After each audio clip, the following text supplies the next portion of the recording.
Bismillah, bismillah.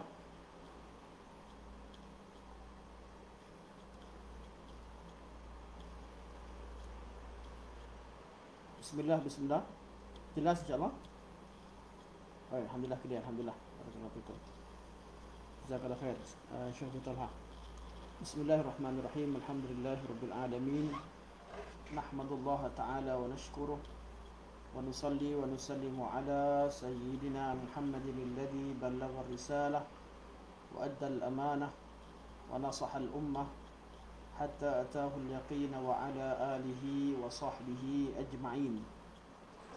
سبحانك لا علم لنا إلا ما علمتنا إنك أنت العليم الحكيم رب اشرح لي صدري ويسر لي أمري واحلل عقدة من لساني يفقه قولي أما بعد فإن أصدق الحديث كتاب الله وخير الهدي هدي محمد صلى الله عليه وسلم وشر الأمور محدثاتها وكل محدثة بدعة وكل بدعة ضلالة وكل ضلالة في النار ثم أما بعد.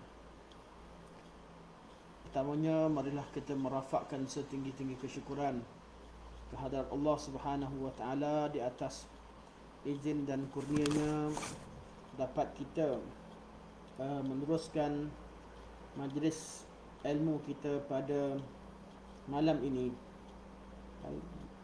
Dan seperti biasa kita akan mengupas dan membaca kitab Makanatus Sunnah An-Nabawiyah karangan Dr. Umar bin Muslih Al-Husaini hafizahullah.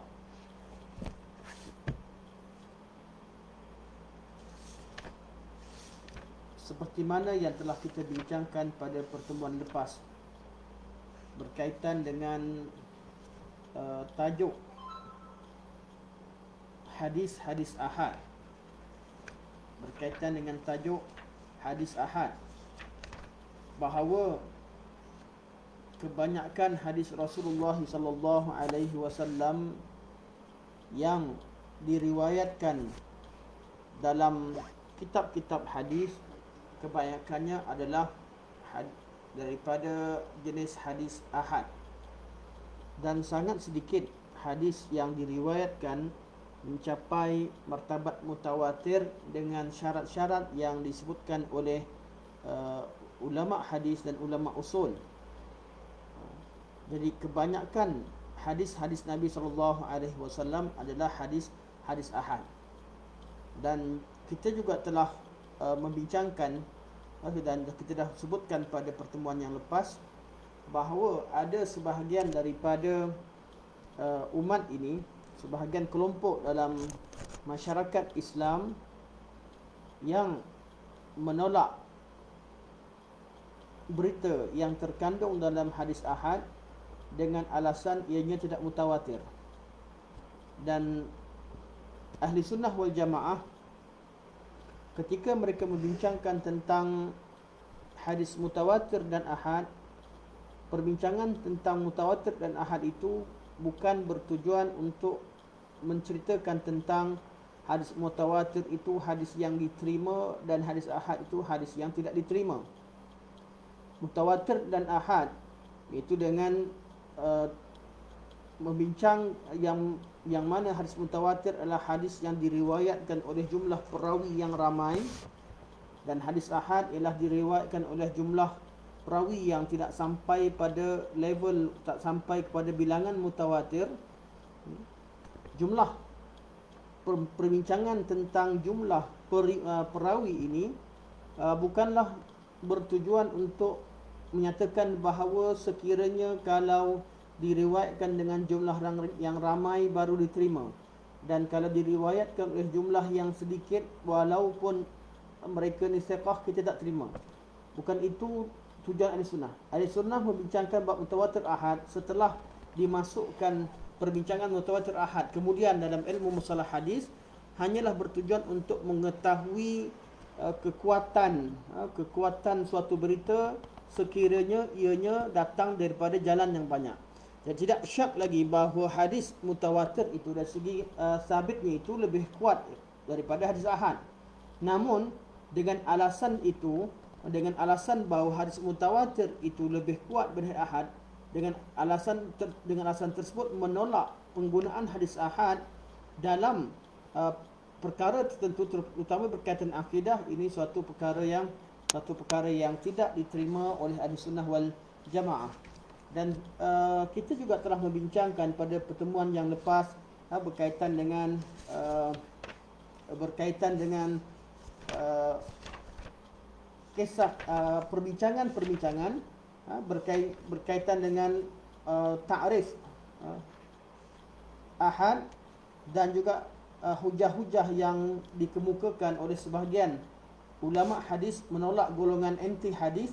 Dan kita juga telah tahu bahawa antara golongan yang dikategorikan sebagai golongan anti hadis dengan makna yang lebih khusus adalah golongan yang menolak hadis ahad, kerana mereka sebenarnya tidak mahu beramal dengan hadis Nabi SAW, atau tidak mahu menerima apa yang disampaikan oleh Nabi SAW dalam hadis, terutamanya berkaitan dengan urusan akidah, kerana perkara apa yang disampaikan hadis itu bertentangan dengan apa yang mereka pegang, apa yang kumpulan mereka pertahankan. Itu hakikatnya mereka menolak hadis ahad, bukan kerana mereka ingin berhati-hati atau mengatakan bahawa kami kenapa kalau kita tanya kepada sebahagian ahli kalam yang menolak penggunaan hadis ahad dalam akidah atau tidak menerima hadis ahad dalam akidah, mereka mengatakan bahawa hadis ahad tidak cukup kuat seperti hadis mutawatir. Hadis mutawatir ni yang kami yakini, hadis ahad ada ruang untuk keraguan.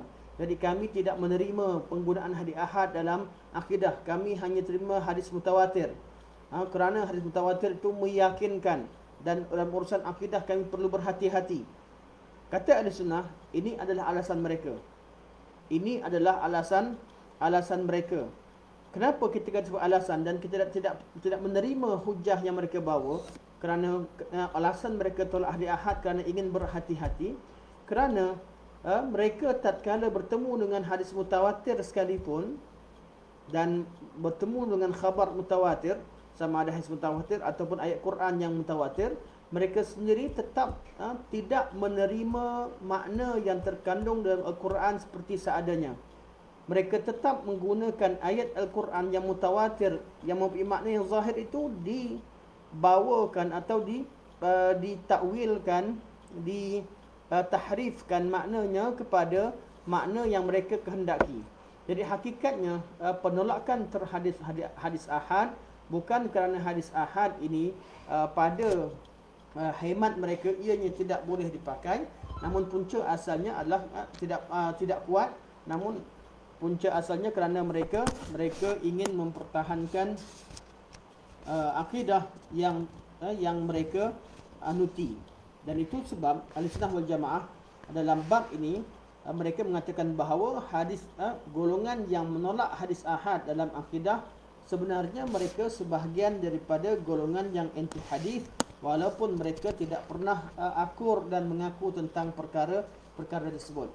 Okey, hari ini kita masuk kepada perbincangan yang lebih mendalam berkaitan dengan bayan ma yufiduhu khabarul ahad. Keterangan bab menerangkan maklumat, kalau bahasa mudah kita kata berapakah tahap penerimaan, berapa persenkah tahap penerimaan terhadap maklumat yang terkandung dalam hadis ahad. Jadi kita belajar hadis ahad, mana hadis yang tidak mencapai level mutawatir, mana hadis yang tidak mencapai level mutawatir. Sudah pasti yang kita maksudkan dengan hadis ahad di sini adalah hadis ahad yang sahih, bukan hadis ahad yang lemah. Hadis ahad yang lemah, yang dhaif atau yang palsu sudah pasti tidak menjadi hujah, tidak dijadikan sebagai hujah. Hadis ahad yang dibincangkan di sini adalah hadis ahad yang sahih. Hadis ahad yang sahih artinya hadis yang diriwayatkan oleh Sahih Bukhari dan Sahih Muslim atau dalam kutubus sunnah secara umumnya, kerana 99% hadis di dalam kitab hadis ini merupakan hadis ahad. hadis-hadis yang sahih ini ketika membincangkan tentang urusan akidah, berapa persen kepercayaan yang kita boleh letakkan terhadap hadis ini. Hadis yang datang dengan jalan yang tidak sampai kepada jumlah mutawatir. Dan saya ingatkan sekali lagi, apakah syarat boleh jadi mutawatir? Artinya hadis tu boleh dikategorikan sebagai mutawatir. Syarat pertama diletakkan untuk hadis mutawatir ialah hadis itu diriwayatkan oleh jumlah perawi yang ramai daripada awal tabaqah sampai ke akhirnya. Iaitu sejak pada zaman sahabat, hadis itu perlu diriwayatkan oleh ramai sahabat. Kemudian sahabat yang ramai tadi meriwayatkannya kepada ramai tabi'in, dan jumlah yang ramai di kalangan tabi'in tadi meriwayatkan kepada jumlah yang sangat ramai tabi'in, sampaikan lagi dengan jumlah yang sangat ramai, yang mana ramainya jumlah bilangan perawi ini menjadikan jumlah khabar berita itu jadi kuat. Jadi syarat pertama, jumlahnya mesti ramai. Jumlah yang kedua, jumlah yang ramai itu mesti pada tiap-tiap tabaqah, tiap-tiap generasi yang meriwayatkan hadis tersebut. Generasi sahabat, generasi tabi'in, generasi tabi'in, tabi'ut atba' sampai dah kepada al-Imam Bukhari atau Imam Muslim atau Imam Tirmizi, Nasa'i atau imam-imam yang lain. Jadi mereka syaratkan pertama, jumlah tu mesti ramai. Jumlah perawi mesti ramai. Yang kedua, mereka syaratkan jumlah yang ramai itu ada pada tiap-tiap level, tiap-tiap generasi yang meriwayatkan hadis. Dan syarat yang ketiga, disyaratkan bahawa keadaan jumlah ramai itu memustahilkan mereka untuk bersepakat. Artinya satu hadis sangat ramai diriwayatkan di Madinah oleh satu kelompok. Perkara sama, hadis yang sama diriwayatkan oleh ahli Basrah dengan kelompok yang ramai.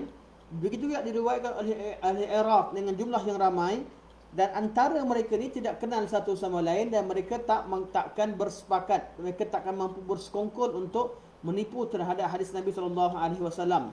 Jadi syarat ketiga, mustahil mereka boleh bersekongkol. Dan yang keempat, semua perawi ini meriwayatkan hadis dengan lafaz haddasana atau hadis sami'tu, iaitu dengan dikatakan sebagai menggunakan sirah al-his. Mereka betul-betul langsung dengar daripada perawi atasnya, langsung dengar, atau mereka nampak, mereka bukan dipastikan tidak ada perantaraan dengan mereka menyebutkan dalam riwayat mereka al-his. Syarat yang ketat ini diletakkan kepada hadis-hadis menyebabkan kebanyakan hadis tidak cukup kriteria untuk menjadi hadis mutawatir. Kalau kurang, artinya perawi tak ramai. Perawi yang tak ramai atau hanya diriwayatkan oleh jumlah yang ramai pada suatu keadaan, satu masyarakat atau satu madrasah, satu sekolah sahabat tertentu, mereka tolak, mereka kata ini tidak dinamakan sebagai mutawatir. Okey, balik pada hadis ahad. Jadi hadis ahad ialah hadis yang tidak mencapai level mutawatir. Jumlah berapa ramai sekalipun tapi tak cukup 4 syarat ni, mereka namakan sebagai hadis mutawatir. Jadi hadis mutawatir ni kalau sampai kepada kita, berapa persen, berapakah persen tahap penerimaan yang terkandung, berapa persen maklumat kebenaran yang terkandung dalam hadis tersebut. Okay. Ada 3 kaul. Sebelum kita pergi lebih jauh, Ahli Sunnah wal Jamaah semua ijma'.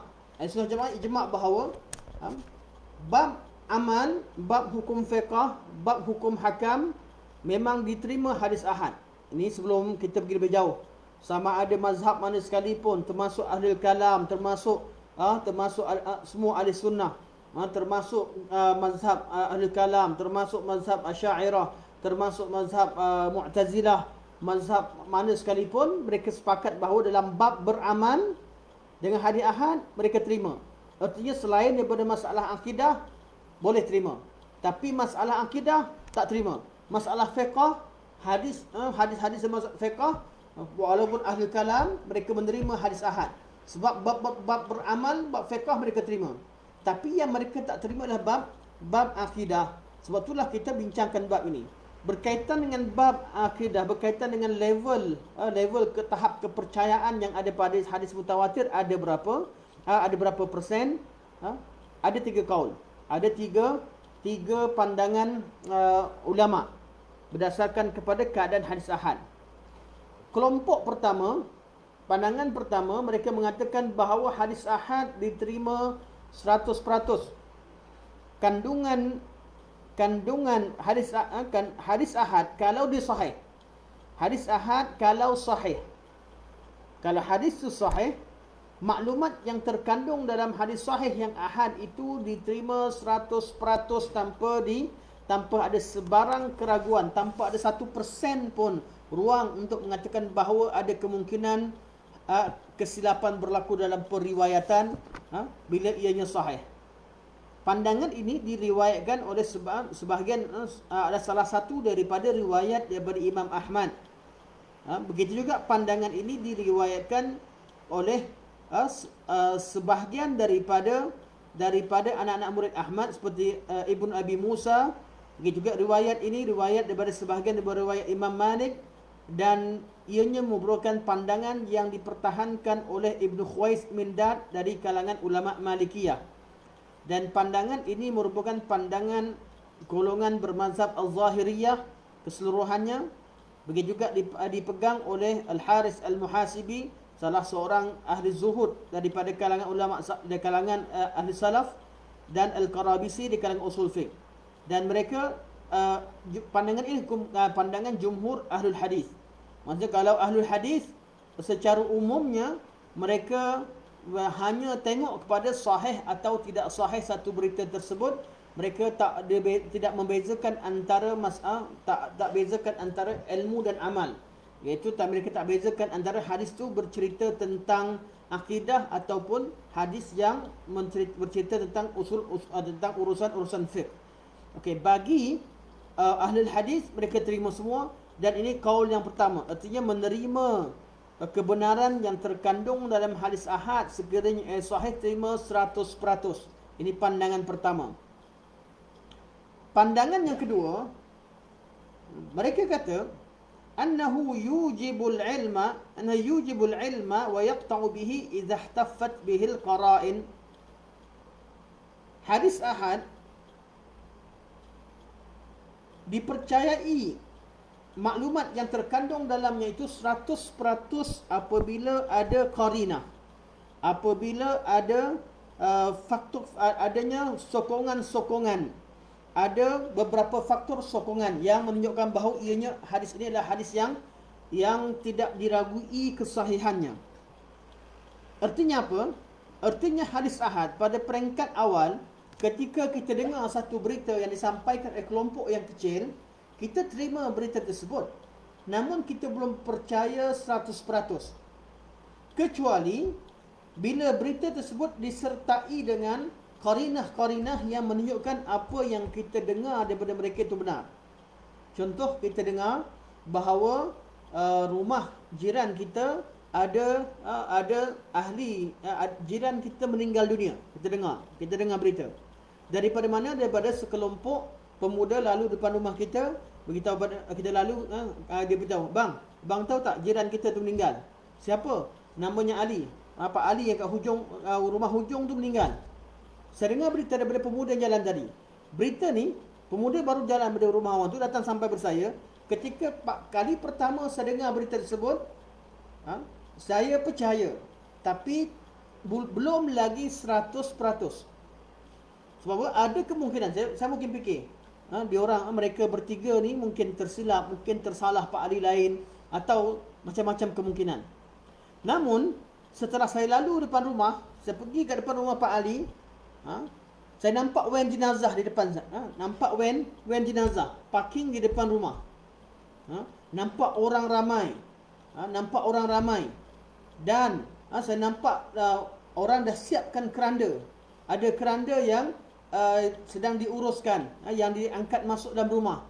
Jadi berita tadi, walaupun saya tak nampak jenazah Pak Ali ini secara langsung, minta maaf Pak Ali itu masuk Pak Ali minta maaf saya kebetulan ada jiran dengan Pak Ali. Bukan saya maksudkan Pak Ali. Jiran saya. Okey.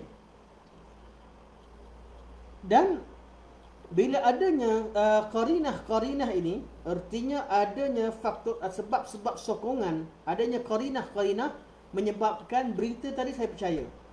Saya percaya betul lah Pak Ali meninggal. Sebab apa? Memang kat rumah dia tadi diberitahu Pak Ali meninggal. Kita tengok pergi depan rumah, nampak van jenazah ada kat situ, orang tengah angkat keranda masuk, ramai orang hadir kat rumah tersebut, nampak anak Pak Ali tengah duduk kat luar, tengah sambut orang, dan muka semua yang ada sana sedih. Jadi qarinah ini menunjukkan bahawa saya dah percaya 100% berita yang disampaikan oleh 3 orang ni. Dengan syarat kita tahulah mereka qarinah menunjukkan bahawa mereka tidak berdusta. Bukan prank dan sebagainya, kita tahu. Maknanya bila yang penting berita yang sampai pada kita pada awalnya, berapa berita itu sahih, sampai pada kita ianya masih zon. Zon artinya kita percaya. Kita percaya. Mana kita letakkan 80 hingga 90% berita itu kita percaya. Cuma belum 100%. Bila jadi 100%, bila adanya sebab-sebab yang lain, adanya fakta-fakta sokongan yang lain, seperti keadaan yang saya sebutkan kisah Pak Ali yang meninggal tadi. Ini contoh. Untuk hadis Rasulullah SAW, begitu keadaannya. Tatkala berita ataupun hadis sampai kepada seorang perawi hadis, sampai kepada seorang Muslim, mendengar satu berita yang disampaikan daripada Nabi SAW, sudah pasti mereka tak mampu, mereka tak dengar langsung daripada Nabi SAW. Yang sampaikan kepada kita ialah sahabat-sahabat Nabi. Beberapa orang sahabat Nabi sampaikan kepada sekelompok anak-anak murid mereka, dan anak-anak mereka sampaikan kepada kelompok anak-anak murid mereka, sampai kepada kita dengan jalan yang kita tahu jalannya sahih. Jadi dengan satu jalan kita jumpa, daripada satu jalan yang kita temukan itu, kita katakan sahih, kita percaya. Hadis ni kita terima. Jadi bukan tolak, terima, dan 80% 90% hadis ni betul dan boleh diamalkan. Jelas. Tapi adakah bilakah hadis tadi jadi 100% bila ada qarinah? Qarinah kat mana? Pertama, bila yang diriwayatkan hadis tersebut adalah Imam Bukhari dan Muslim. Bila diriwayatkan oleh Imam Bukhari dan Muslim, ataupun muttafaqun alaih, riwayat yang disepakatkan oleh dua ulama hadis yang sangat ketat dalam menerima hadis sahih, kita kata hadis tadi, yang hadis sahih yang terkandung, yang diriwayatkan oleh Bukhari dan Muslim, atau salah satu daripadanya hadis sahih yang kita percaya isi kandungannya 100%, tanpa syak, kita terima. Kenapa 100%? Sebab yang ulama Islam secara keseluruhannya telah mengkaji kitab sahih Bukhari dan Muslim, dan mereka semua ijma', mereka menerima hukum yang Imam Bukhari putuskan. Imam Bukhari kata, aku tidak masukkan dalam hadisku kecuali hadis yang sahih. Begitu juga Imam Muslim. Walaupun dua orang yang Bukhari dan Muslim yang sebut, namun dua kitab ini telah dikaji oleh beribu-ribu ulama, ratusan ribuan ulama Islam, malah puluhan ribu, malah mungkin sampai jutaan ulama Islam, yang ulama-ulama hadis yang kaji sahih Bukhari, kaji sahih Muslim, dan mereka sepakat, mereka ijma' bahawa hadis tersebut adalah kitab ni mengumpulkan betul-betul hadis yang sahih. Dan mereka sepakat bahawa hadis selepas Al-Quran Al-Karim, kitab Bukhari dan Muslim adalah kitab yang paling sahih. Jadi ini namanya qarinah. Bila satu hadis diriwayatkan oleh Bukhari dan Muslim, dan hadis sahih yang diriwayatkan Bukhari dan Muslim, kita jadi makin yakin. Jadi hadis tu mungkin kita jumpa dalam kitab yang lain, kita dapat 80% kita terima, kita beramal kita terima, kita ajarkan dan sebagainya.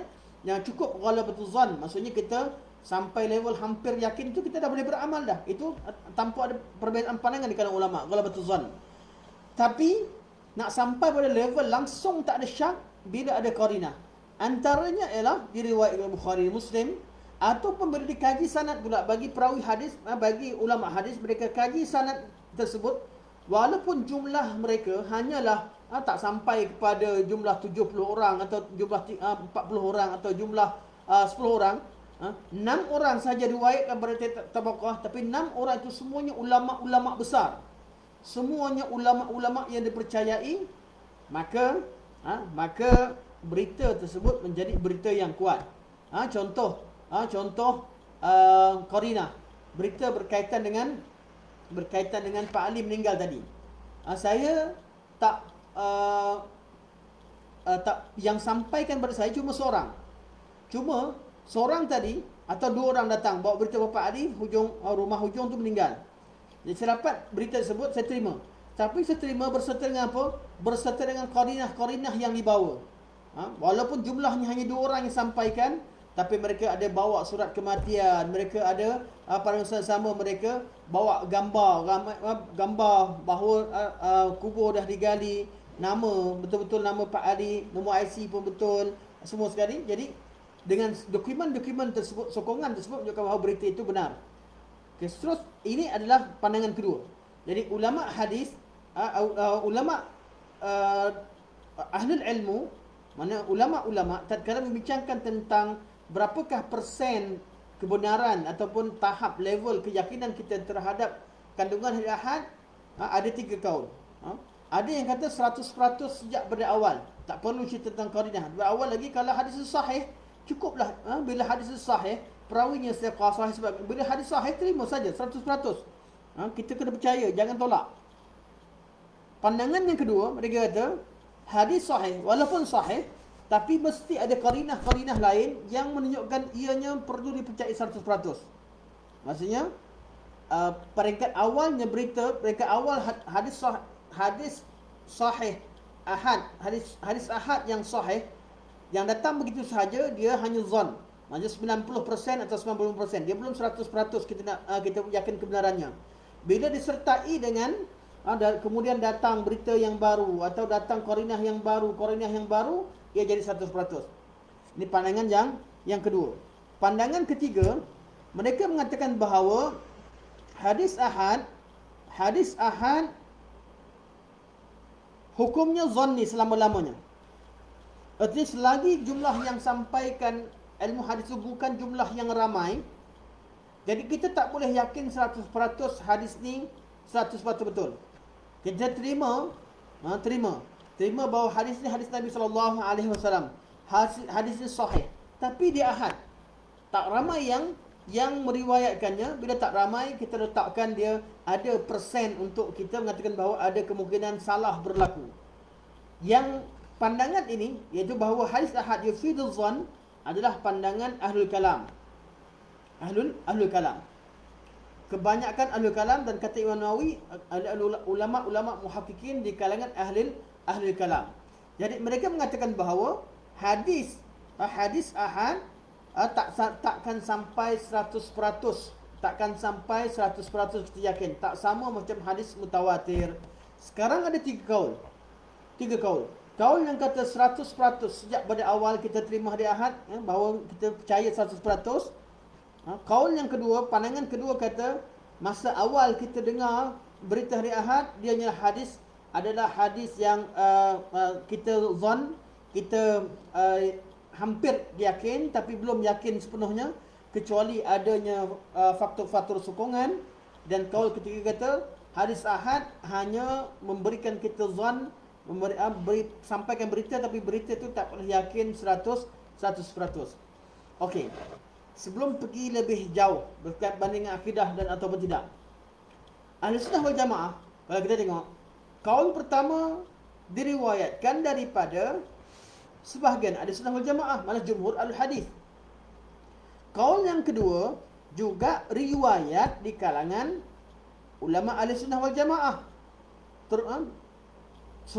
Hampir semua mazhab ada wakil mereka, atau kebanyakan mazhab yang ada di atas muka bumi ni umat Islam berpegang dengan pandangan yang kedua, iaitu hadis ahad.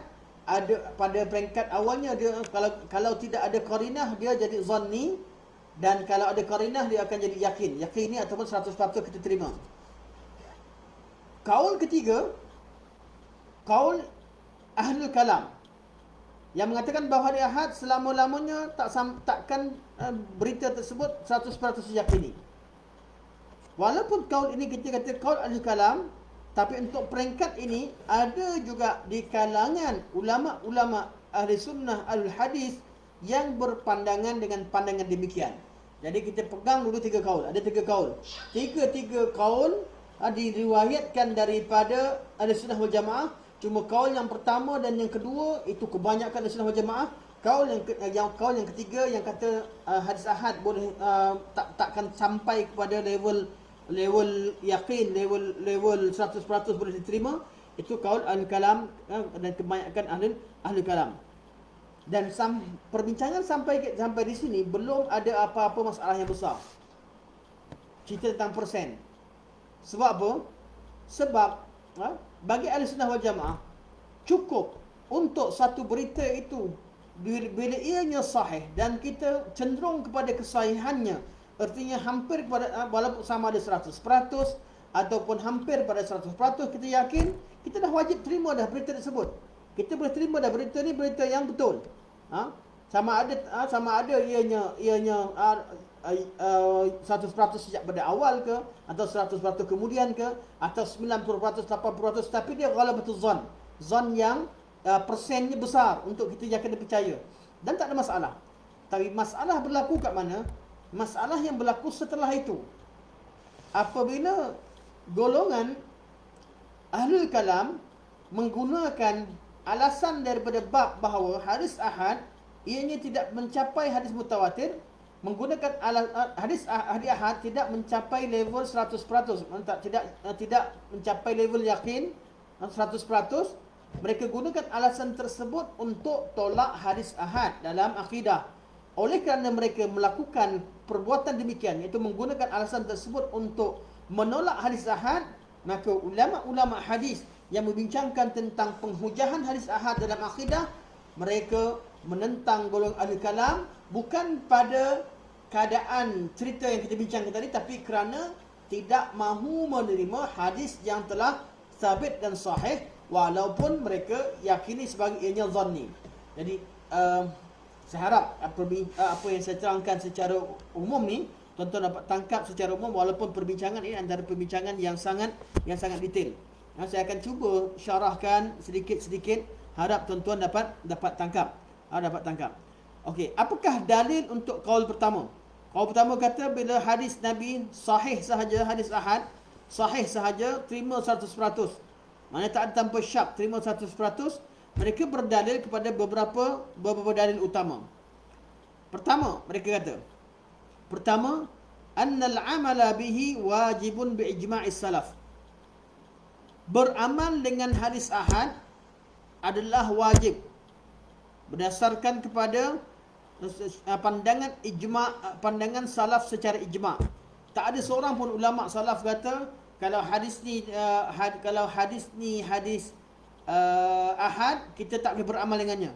Ulama salaf 100%, malah ulama Islam 100% kata boleh beramal dengan hadis ahad. Apa maksud hadis beramal dengan hadis ahad? Maksudnya hadis berkaitan dengan hukum hakam diterima. Jadi umat Islam secara keseluruhannya sampai zaman sekarang, zaman ulama salaf mereka ijma', dan sampai zaman sekarang masih lagi berlaku ijma' bahawa hadis ahad diguna pakai dalam hukum hakam, iaitu dalam bab amalan. Jadi kata mereka, sesungguhnya beramal, iaitu menggunakan hadis ahad dalam bab hukum fiqh, adalah wajib menerima berita, perintah dan larangan yang terkandung dalam hadis ahad secara diterima oleh salaf, wajib mengamalkannya secara ijma' menurut pandangan ulama salaf. Dan khalaf, tambah bahawa dan khalaf sampai sekarang masih lagi, kecuali golongan anti hadis lah. Golongan terima hadis, semua terima hadis ahad dalam bab fiqh.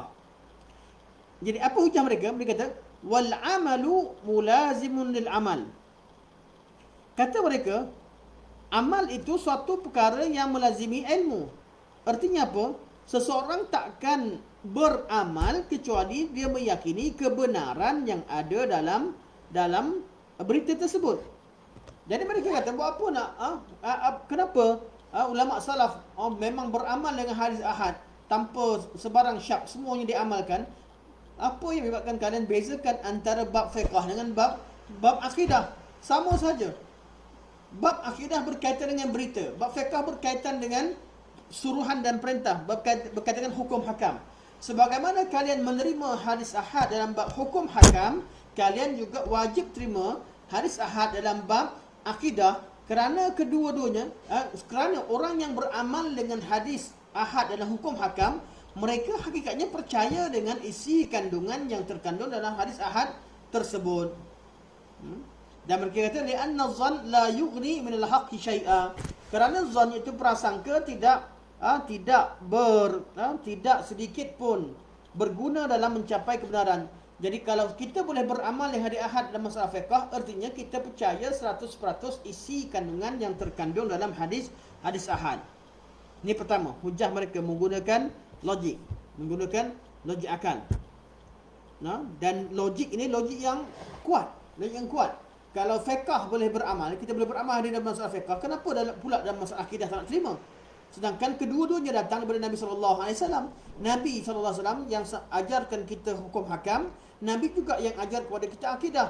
Maka sebagaimana kita boleh percaya kepada perintah dan larangan Nabi SAW untuk beramal dalam hukum hakam, kita juga wajib percaya dengan masalah akidah. Satu logik yang sangat kuat, yang sangat tegas. Cuma ada jawapan. Walaupun Syekh belum jawab, cuma saya tolong bagikan ulasan. Apakah alasan golongan tertentu, golongan pandangan yang berpandangan pandangan yang kedua, ketiga mengatakan bahawa hadis ahad ni diterima dalam bab amal, tapi dalam bab akidah ia perlu pada qarinah. Mereka mengatakan bahawa dalam bab akidah perlu lebih berhati-hati. Kenapa berhati-hati? Kerana kalau bab akidah ni, kalau orang tolak, kalau kita kata benda tu benda sebagaimana Islam, sebagaimana akidah Islam, kalau orang tolak boleh jadi kafir. Ini hujah dikemukakan oleh golongan ahli kalam.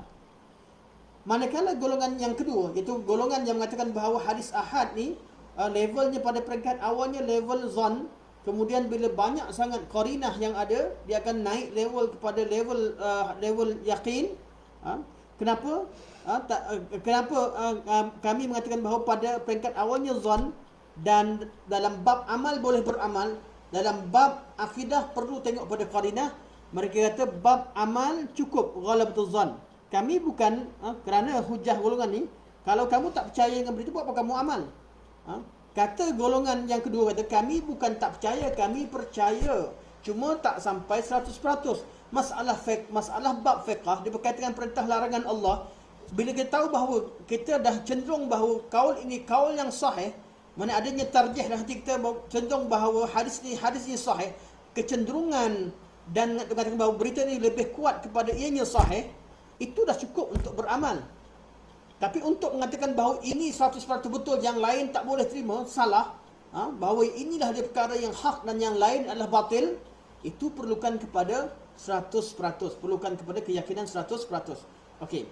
Ini hujah pertama, golongan yang mengatakan bahawa hadis ahad kita percaya 100%, dan jawapan balas oleh dua kumpulan yang lain.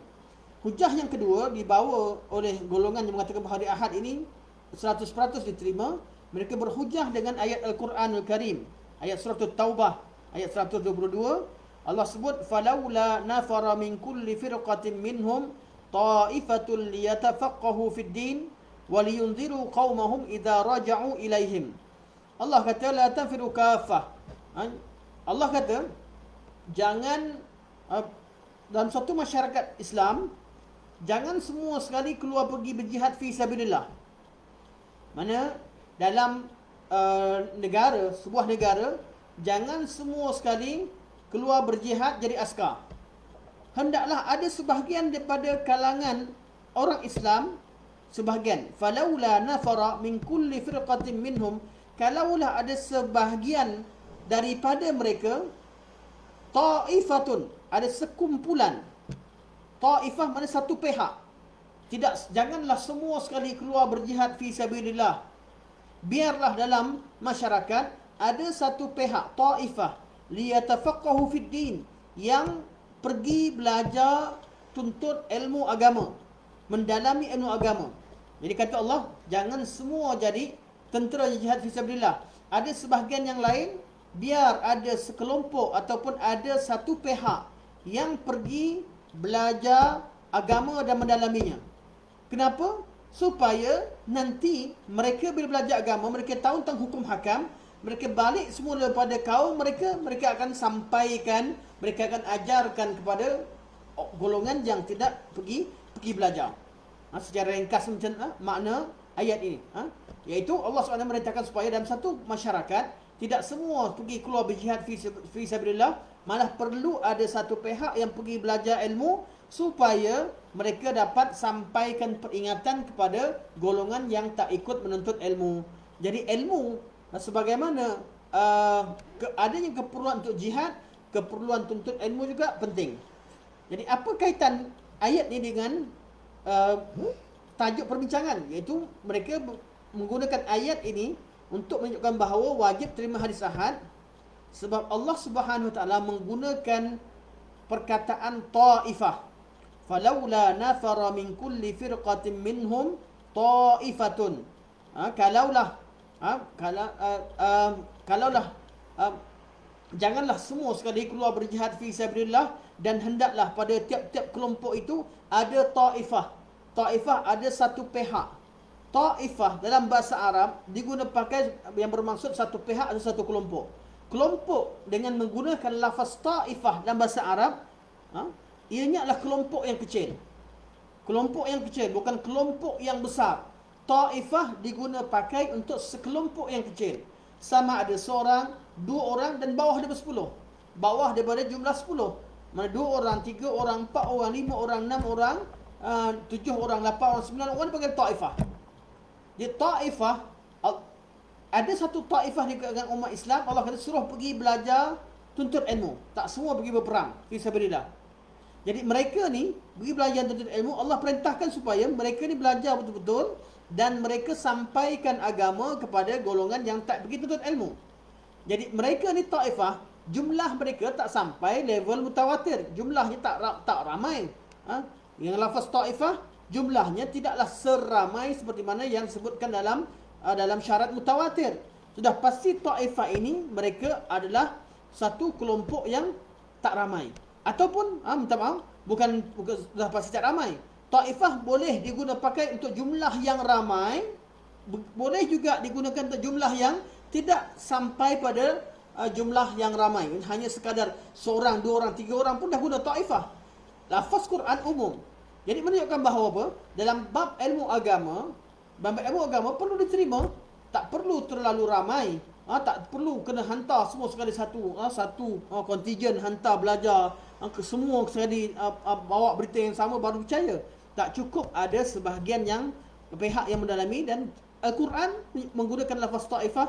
Lafaz taifah menunjukkan bahawa ianya digunakan pakai untuk jumlah yang sedikit. Sama ada seorang ataupun lebih, semuanya bermaksud dia boleh gunakan lafaz taifah, iaitu satu pihak. Ini hujah yang kedua, gunakan ayat surah At-Taubah ayat 172. Hujah ketiga yang dibawa oleh golongan pertama, mereka ambil ayat Quran daripada surah Al-Hujurat ayat yang ke-6, iaitu firman Allah Subhanahu wa taala, ya ayyuhalladzina amanu in ja'akum fasikum binaba'in fatabayyanu an tusibu qauman bijahalatin fatusbihu ala ma fa'altum nadimin. Wahai orang-orang yang beriman, sekiranya datang kepada kalian seorang yang fasik membawa satu berita, maka hendaklah kalian soal selidik. Hendaklah kamu selidiki, hendaklah kamu pastikan kebenarannya, agar kalian tidak bertindak terhadap suatu kaum yang lain dengan keadaan kamu jahil, dengan keadaan kamu tidak mengetahui kebenaran. Maka kalian akan menyesal di atas perbuatan yang kalian lakukan, tindakan yang kalian lakukan. Allah kata, wahai orang-orang yang beriman, sekiranya datang seorang yang fasik, membawa suatu berita kepada kalian, hendaklah kalian selidiki kebenarannya, agar kalian tidak bertindak melakukan suatu tindakan yang didasari oleh kejahilan yang terhadap suatu kaum yang menyebabkan kalian akan menyesal di atas perbuatan kalian. Okey, ayat ni apa kaitan dengan kenapa boleh jadi hujah pada golongan pertama? Mereka kata, Allah sebut dalam ayat ni, wahai orang-orang beriman, kalau datang kepada kalian seorang yang fasik. Bila seorang yang fasik datang bawa berita, kita perlu selidiki. Sebab apa? Sebab berkemungkinan kita akan bertindak berdasarkan kepada kejahilan. Jadi ada dua benda yang penting kat sini. Seorang yang fasik, ja'akum fasiqun, in ja'akum fasikum, datang seorang fasik. Allah kata fatabayyanu an tusibahum qaumun bijahalah, dan ada dua jahalah. Di berita orang fasik ni sama level dengan berita yang Allah kata kejahilan. Sebelum diselidiki dia tidak boleh diterima. Sebab apa? Berita tadi belum dipastikan kebenarannya. Di berita tersebut, walaupun sampai berita, tapi berita tu bukan dikatakan sebagai fakta yang boleh diterima. Jadi apa hujah mereka? Mereka kata ini kalau golongan fasik datang. Kalau datang yang bawa berita adalah seorang yang adil, bukan seorang fasik, seorang adil, iaitu thiqatun sabtun, thiqah seperti mana syarat untuk diletakkan pada hadis yang sahih, mereka bukan fasik. Mereka golongan yang adil, cukup syarat. Mereka bukan seorang fasik. Jadi berita yang mereka bawa bukan berita yang mengandungi kejahilan. Berita yang dibawa oleh golongan adil adalah berita yang mengandungi ilmu, yang boleh dipercayai. Manakala berita yang dibawa oleh seorang fasik, beritanya berita yang jahil. Perlu selidiki dahulu berita tersebut. Namun kalau berita itu datang daripada orang yang dipercayai, hendaklah kalian terima. Itu mengandungi ilmu. Nabi utuskan Mus'ab bin Umair, orang terpercaya, pergi ke Madinah, terima. Nabi utuskan Dihya Al-Kalbi pergi kepada Raja Rom untuk sampaikan surat Nabi SAW, terima. Nabi hantar Muaz bin Jabal pergi ke Yaman, wakil Nabi SAW, orang yang terpercaya. Kalau orang tu dipercayai walaupun sedikit, terima. Ini hujah yang ketiga oleh kelompok yang pertama. Kemudian yang keempat, hujah yang keempat oleh kelompok pertama, mereka kata ma warada min nusus syar'i fi tabligh al-ilm wa nashrihi. Semua dalil-dalil dan semua dalil-dalil syarak yang menyuruh kita menyampaikan ilmu. Seperti hadis Nabi sallallahu alaihi wasallam, nadarallahu imra'an sami'a maqalati fawa'aha fa'addaha kama sami'aha. Semoga Allah Subhanahu wa taala memberikan cahaya kepada seorang lelaki, memberikan cahaya pada wajah seorang lelaki yang mendengar percakapanku, mendengar hadisku, kemudian dia menghafalnya, kemudian dia menyampaikannya kepada orang lain seperti mana dia dengar. Hadis ni Nabi doakan supaya orang yang mendengar hadis Nabi SAW, kemudian mereka hafal dan mereka sampaikan seperti mereka dengar, Nabi doakan supaya Allah berikan cahaya pada wajah mereka di hari kiamat. Dan juga di dunia dan di kiamat. Nabi doakan supaya diberikan cahaya pada wajah mereka. Kat mana? Di manakah, bagaimanakah wajah istidlal mereka, cara mereka beristidlal? Mereka kata, falau kanat al-hujjah la taqumu bihi ma amarahu bil iblagh. Mereka kata, kalaulah mereka sampaikan, kalaulah apa yang mereka sampaikan itu suatu perkara yang tidak boleh jadi hujjah, maka Nabi tak akan suruh mereka sampaikan. Sebab Nabi kata, semoga Allah memberikan cahaya pada wajah seorang lelaki yang mendengar perkataanku, kemudian dia hafal dan sampaikan kepada orang lain seperti mana dia dengar. Jadi dia ni, yang seorang lelaki tadi, dia mutawatir, dia bukan ahad. Dia ahad, bukan mutawatir. Dia satu orang atau dua orang. Mana yang sampaikan ilmu tak jadi syarat kita kena satu kelompok, mana satu ramai-ramai sampaikan baru dapat kelebihan sampaikan ilmu. Kita seorang dengar daripada hadis Nabi, sampaikan seorang sekalipun, mana sahabat seorang dengar daripada Nabi kemudian sampaikan kepada yang lain sampaikan kepada yang lain, tetap dapat kelebihan menyebarkan ilmu. Jadi kata mereka, Nabi SAW takkan suruh mereka sampaikan ilmu kecuali perkara yang mereka yakin benda itu benar. Kalau benda tak benar, tak sahih, buat apa Nabi SAW sampaikan? Dan Nabi tak syaratkan dalam bab menyampaikan ilmu ialah berita itu sampai kepada mereka dengan jumlah yang mutawatir. Ini adalah hujah yang keempat oleh qaul pertama, iaitu mengatakan bahawa hadis ahad wajib diterima, dan level tahap penerimaan terhadap kandungan berita yang terkandung hadis ahad itu adalah 100%. Itu yufidul ilma. Hadis ahad itu mengandungi fakta yang yakin, yufidul ilmu yakin. Yang kelima, hujah kelima. Mereka berhujah dengan ma tawatara min ba'ath Nabi sallallahu alaihi wasallam ar-rusula wal umara'a was-su'ata ila al-buladi lit-ta'limi wa akhdhi az-zakati walau lam takun bihi al-hujjah lamaktafa bihim.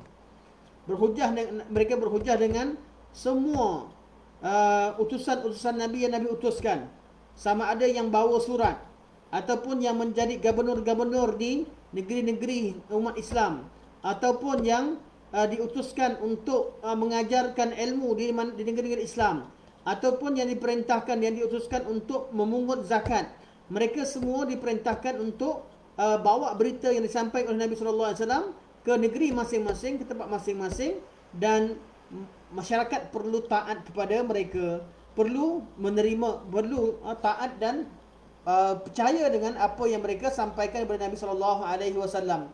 Jadi kalaulah mesti ramai-ramai, sudah pasti Nabi SAW akan kirim ramai-ramai. Tapi Nabi kirim dengan jumlah yang tidak mencapai level mutawatir, atau level jumlah yang tertentu. Dan mereka berhujah dengan hujah lain lagi, kata Syekh, dikumpulkan Ibn Qayyim rahimahullah lebih kurang 21 dalil yang disebutkan oleh kelompok pertama yang mengatakan bahawa hadis ahad ini level fakta yang terkandung dari ahad wajib diterima 100%. Wajib diterima 100%, maksudnya diyakini kebenarannya 100%, atau dengan istilah ilmu dipanggil innahu yufidul ilma, atau berkata yufidul ilmul yaqini, yufidul yaqin. Dia meyakinkan. Okey. Kelompok ni berhujah begini. Jadi ada tak bantahan? Ada bantahan. Ada bantahan daripada sebahagian ulama. Jadi hujah dikemukakan dengan 5 hujah tadi, ada sedikit bantahan. Dan kita tengok apa yang kelompok lain bantah terhadap golongan yang pertama tadi, iaitu di kalangan al-hadis, kebanyakan al-hadis, mana jumhur al-hadis, riwayat Imam Ahmad, riwayat Malik, dan juga qaul Ibn Khuwais Mindad daripada kalangan Malikiyah. Okey. Bantahannya berbunyi begini. Mereka kata, annaka law su'ilta an a'dali ruwati khabar wahid ayumkin ay yaqa'a minhu al-ghalat wal kadhib la qulta na'am faqat'uka bi sidqihi ma'a tajwizika 'alayhi al-ghalat wal kadhib la ma'na lah. Kata Syekh, ada yang bantah. Macam mana mereka membantah golongan ni? Mereka kata, sesungguhnya kalau kamu pergi tanya kepada kalau kami tanya kepada kamu, bawakan seorang perawi yang paling siqah yang ada di dunia ini. Bawakan seorang perawi yang paling siqah, dan kami tanyakan, adakah harus ataupun mustahil perawi yang paling siqah itu melakukan kesilapan? Sudah pasti kamu jawab, ada kemungkinan. Mana ada siapa yang maksum? Pasti dia akan melakukan kesilapan. Pasti kamu jawab, ya. Jadi kata yang bantah kata, kamu mengatakan bahawa apa yang disampaikan 100% kamu terima. Pada masa sama kamu mengatakan bahawa dia ni boleh buat silap. Jadi kenapa adanya kenapa begitu? Kamu kata apa yang disampaikan 100% wajib terima, takkan salah. Sedangkan kamu sendiri dalam hati kamu, kami tanya, adakah dia ni boleh buat kesalahan ataupun tidak? Kamu kata mungkin dia buat kesalahan. Boleh jadi perawi yang siqah melakukan kesalahan. Jadi bantahan. Jadi apa yang mereka jawab bila orang kata begitu pada mereka, mereka jawab balik. ahli kumpulan pertama jawab balik, mereka kata wa ujib, dan mereka jawab dengan dijawab dengan hujah. Apa mereka kata? Sesungguhnya kami tidak mendakwa bahawa perawi ini maksum. Sesungguhnya kami tidak mengatakan bahawa perawi maksum. Dan walaupun kami katakan perawi ini tidak maksum, kami mengatakan bahawa sekiranya perawi ini berdusta atau tersalah atau terlupa, mustahil satu umat, mustahil ulama-ulama hadis secara keseluruhannya tidak mengetahui kesalahan mereka. Mustahil ulama hadis, kalau seorang perawi itu buat kesilapan, mustahil ulama-ulama hadis yang lain tidak mengetahui kesalahan tersebut. Pasti ada ulama yang tahu. Jadi kalau perawi yang thiqah tadi, mereka melakukan kesilapan dalam periwayatan, sudah pasti hadis mereka akan jadi hadis syaz. Dan kami menolak hadis syaz. Hadis yang sahih yang dikatakan 100% terima ialah hadis sahih yang cukup syarat dan cukup syarat pada perawinya dan bukan syaz, tidak bertentangan dengan riwayat yang lain.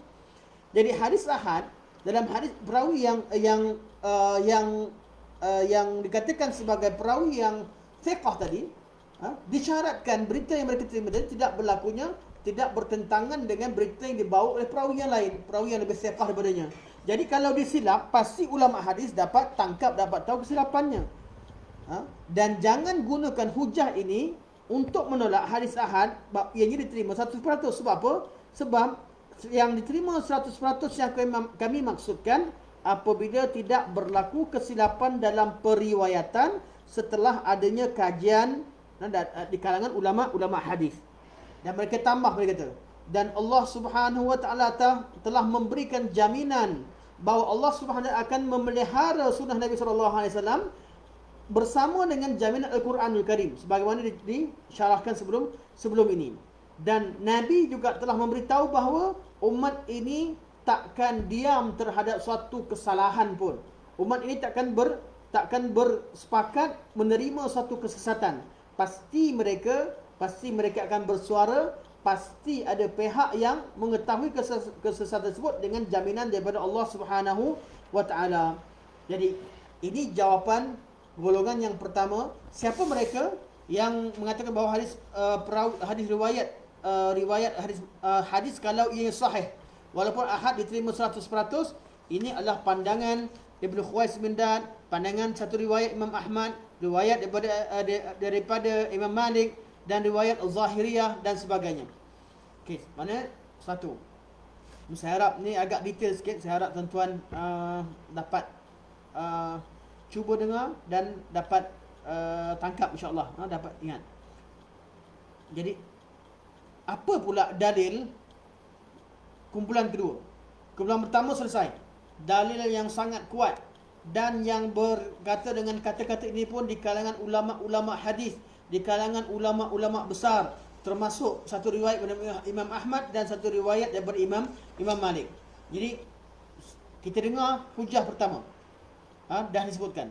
Kelompok yang kedua, apa beza kelompok kedua? Kelompok kedua pun bukan tolak hadis ahad.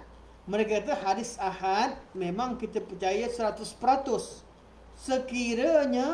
Sekiranya hadis tersebut ada qarinah-qarinah yang lain yang menunjukkan bahawa ianya 100% betul. Antaranya apa? Bila diriwayatkan oleh Bukhari dan Muslim. Antara lain bila perawi-perawinya adalah senarai perawi-perawi tersebut di kalangan ulama-ulama, di kalangan imam-imam yang agung dalam hadis, yang mana diketahui ketokohan mereka dalam bab hadis, tidak mungkin mereka melakukan kesilapan. Jadi golongan kedua ni, kaul mereka hampir sama dengan golongan yang pertama. Beza kat mana? Golongan pertama kata hadis ahad diterima 100%, diyakini kebenaran 100% sejak pada awal. Golongan ni kata hadis ahad diterima 100% sekiranya disertai dengan qarinah. Jadi mereka mengatakan bahawa semua hadis muttafaqun alaih adalah diterima 100%. Semua hadis yang bukan diriwayatkan Bukhari dan Muslim, diriwayatkan hadis yang lain, tapi sepakat sama dengan Bukhari dan Muslim juga diterima 100%. Dan semua hadis yang diriwayatkan walaupun bukan dari Sahih Bukhari Muslim, dan walaupun tidak sama, tidak ada kesepakatan dalam bab lafaz dan sebagainya, tapi perawi-perawinya ada di kalangan imam-imam yang agung, di kalangan a'immah juga diterima. Ataupun dengan qarinah-qarinah yang lain, hadis tersebut walaupun ahad tapi diterima pakai oleh semua ulama salaf. Seperti hadis-hadis sifat, yang mana semua ulama salaf menerimanya tanpa sebarang bantahan. Qarinah ini menjadikan hadis tersebut sebagai hadis yang 100% dipercayai. Namun hadis ahad yang sebagai hadis ahad yang dikatakan sahih, tapi bila kaji balik, ada ulama ada sedikit keraguan. Artinya jumlah mereka sedikit tapi tak ada qarinah, diriwayatkan secara terpencil, tak ada dalam Sahih Bukhari, tak ada Sahih Muslim, perawi juga bukan dari kalangan ulama-ulama yang besar, dan hadis ini tidak masyhur dalam qaul salaf dan sebagainya. Walaupun ia yang sahih diterima, tapi diterima bukan diyakini 100%. Dia kata hadis ini kalau dia sahih, dia menjadi hujah dalam bab ini. Kalau tidak sahih, maksudnya ada sebab untuk meragui periwayatannya. Kemudian kalau ada sebab yang lain, seperti ada faktor bertentangan dengan sebahagian pada dalam bab-bab tertentu, maka hadis itu boleh diragui kebenarannya. Jadi dia hanya dikekal dengan apa? Kekal dengan zan. Cuma persen untuk percaya itu lebih banyak kalau perawinya thiqah. Kaul siapa? Pandangan yang kedua yang mengatakan bahawa hadis ahad asalnya zanni, asalnya dipercayai, persennya tinggi untuk terima tapi tak 100%, kecuali selepas adanya qarinah. Qaul ini ada qaul yang disebutkan oleh Al-Imam Fakhrul Razi dalam kitab dalam kitab beliau Al-Mahsul, ulama usul, qaul Imam Ghazali dan kitab Al-Mankhul, dan qaul ini disokong kuat oleh Ibn Taymiyah rahimahullah, dan qaul ini adalah qaul jumhur ashabul madhahib, semua mazhab-mazhab fiqh. Jumhur mazhab, bukan mazhab Syafi'i saja, mazhab Syafi'i, mazhab Hanbali, mazhab Maliki, mazhab-mazhab yang lain, dan semua kelompok Islam kebanyakannya yang ahli sunnah wal jamaah berpegang dengan qaul ini. Dan qaul ini ialah qaul yang paling pertengahan, tak kata yakin 100% sejak pada awal, dan tidak juga menolak ahli ahad. Mereka meletakkan adanya qarinah. Qarinah itu perlu dikaji, perlu pada perbincangan. Kalau bab asma' sifat, mereka terima 100%. Sebab apa? Sebab salafus soleh, salafus soleh menerimanya tanpa penolakan. Itu salah satu daripada qarinah yang mereka sebutkan. Jadi kaul yang kedua adalah kaul ulama-ulama juga di kalangan ulama-ulama hadis dan jumhur ulama fiqh secara umumnya. Okey. Apakah dalil mereka? Dalil mereka berkata, "Idza ihtaffat al-qara'in bil khabar irtafa'a ihtimal al-khata'." Bila ada qarinah, maka ternafilah kemungkinan berlakunya kesilapan dalam periwayatan. Kenapa? Sebab qarinah itu merupakan satu berita yang tersendiri yang kita boleh meyakini sebahagian daripada kandungannya. Dan datang qarinah yang lain, kita makin yakin. Datang qarinah yang lain, kita menjadi bertambah yakin. Bila qarinah makin banyak, kita makin tak yakin. Disertakan dengan riwayat hadis yang sahih, riwayat hadis tidak ada cacatnya, hadis yang sahih yang pada asalnya perlu lihat pada qarinah. Datang qarinah pertama, qarinah kedua, qarinah ketiga, qarinah keempat, akhirnya hadis ini jadi hadis yang diyakini 100%. Sama seperti kisah saya bawa pada awal kuliah tadi tentang berita tentang Pak Ali meninggal. Yang sampaikan berita tadi adalah perawi yang sahih. Yang sampai adalah seorang pemuda kita kenal, lalu depan rumah Pak Ali, datang sampaikan saya kat depan pagar. Dia kata, Pak Ali hujung kampung meninggal, hujung taman meninggal, kat rumah hujung tu meninggal. Saya pun kata inna lillahi wa inna ilaihi raji'un. Saya percaya. Tapi saya belum percaya 100%. Ada kemungkinan mungkin disilap sebab berkemungkinan salah ahli lain, berkemungkinan orang lain, bukan Pak Ali, mungkin isterinya, mungkin anaknya. Sampailah saya pergi tengok sendiri. Saya pergi tengok, betul-betul tengok isteri dia masih ada, anak dia ada. anak dia kat luar, isteri dia kat luar, dia tak ada. Dia tak ada. Dia tak ada. Ada van jenazah kat depan, ada keranda, orang ramai kumpul, ada seorang yang sedang terbaring di ruang tamu. Tapi saya tak tahu siapa, tak tengok muka. Jadi tak perlu saya pergi belik muka Pak Ali tengok betul Pak Ali. Tak perlu. Saya dah yakin dah. Pak Ali dah meninggal. Isteri dia masih ada, anak dia masih ada mayat kat depan sana. Tak perlu belik muka, saya yakin. Sebab apa? Sebab ada yang qarinah. Qarinah demi qarinah, mana tiap-tiap sebab yang saya percaya tadi menyebabkan berita yang pada asalnya saya percaya tapi tak 100% berubah jadi berita yang saya yakin 100% tanpa syak, tanpa sebarang syak. Jadi kata hujah mereka, qarinah itu mengandungi tahap keyakinan tersendiri. Berita daripada perawi yang sahih itu mengandungi kekuatan yang tersendiri, disertai dengan satu qarinah, jadi bertambah kuat. Ada qarinah lain bertambah kuat sehingga ternafi sebarang kesalahan. Itu hujah mereka secara ilmu akidiyah. Kenapa mereka kata perlu pada qarinah? Sebab kalau kita dengar berita tadi, tak cek, tak tengok keadaan, tak tengok qarinah, berkemungkinan berita itu betul atau salah. Belum lagi kita yakin. Tapi bila adanya qarinah, maka kita akan terima. Adanya qarinah artinya ada faktor-faktor sokongan, ada fakta-fakta sokongan yang lain, kita yakin kebenaran yang ada pada berita itu 100%. Ini hujah akal yang pertama yang mereka kemukakan. Yang kedua mereka kata, wa min adillatihim ala anna khabar al-mutalaqi bil qabul ka ahadits as-sahihain mufid al-ilmi anna dhann man huwa ma'sum min al-khata' la yukhti wal ummah ma'sumah min al-khata'. Golongan ni kata, antara dalil bahawa wajib menerima hadis bila disertai dengan qarinah seperti mana diriwayatkan dalam Sahih Bukhari dan Muslim, ianya perlu wajib diterima 100%.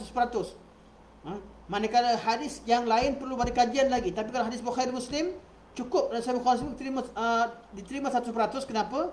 Sebab kita meyakini kebenaran yang terkandung pada satu perkara yang tidak yang sudah pasti tak salah. Perkara yang maksum adalah perkara yang terima. Kerana umat ini takkan bersepakat percaya kepada benda yang salah. Apa maksudnya? Kita, kalau Bukhari dan Muslim sampaikan, kita jumpa hadis Sahih Bukhari dan Muslim begitu sahaja, berkemungkinan kerana Bukhari dan Muslim sahaja, berkemungkinan kita masih syak. Tapi Sahih Bukhari dan Muslim telah dikaji oleh jutaan ulama Islam, oleh puluhan ribu, oleh ratusan ribu. Semuanya sepakat bahawa dalam Sahih Bukhari Muslim yang dah disaring tadi semuanya adalah sahih. Jadi dengan kita percaya kepada sumber yang telah dipercayai dan diyakini ini, sumber Bukhari Muslim, ianya adalah qarinah bahawa hadis ini hadis yang sahih 100% dan sabit 100% daripada Nabi SAW. Okay, insyaAllah. Adakah ada tak pihak yang membantah? Sudah pasti ada, bila ada 3 kaul pasti ada bantahan terhadap kaul kedua. Kita sambung pada minggu depan insyaAllah. Kita sambung pada minggu depan. Jadi kita dapat, kita tahu ada 3 kaul. Kaul pertama kita dah bincangkan secara detail hujah-hujah mereka, dan kita dah sebutkan apa yang dibantah kepada mereka dan bagaimana mereka jawab semula. Kaul yang kedua kita dah bentangkan dalil mereka, dan kaul yang kedua juga sebenarnya berhujah dengan semua dalil yang dibawa oleh kaul pertama. Tapi mereka tak kata 100%. Mereka kata kepercayaan tu bukan 100%. Mereka hanya berbeza pada bab tertentu. Jadi dalil kaul pertama tu juga merupakan dalil kaul pertama. Tapi kaul pertama tambahkan syarat lagi. Tambahkan syarat adanya qarinah, adanya bukti-bukti sokongan yang lain. Ada faktor sokongan yang lain yang menyebabkan satu berita itu wajib diterima, atau dikatakan 100% diterima. InsyaAllah. Ada bantahan daripada kelompok pertama dan kelompok ketiga akan kita bincangkan pada pertemuan akan datang. Wallahu alam.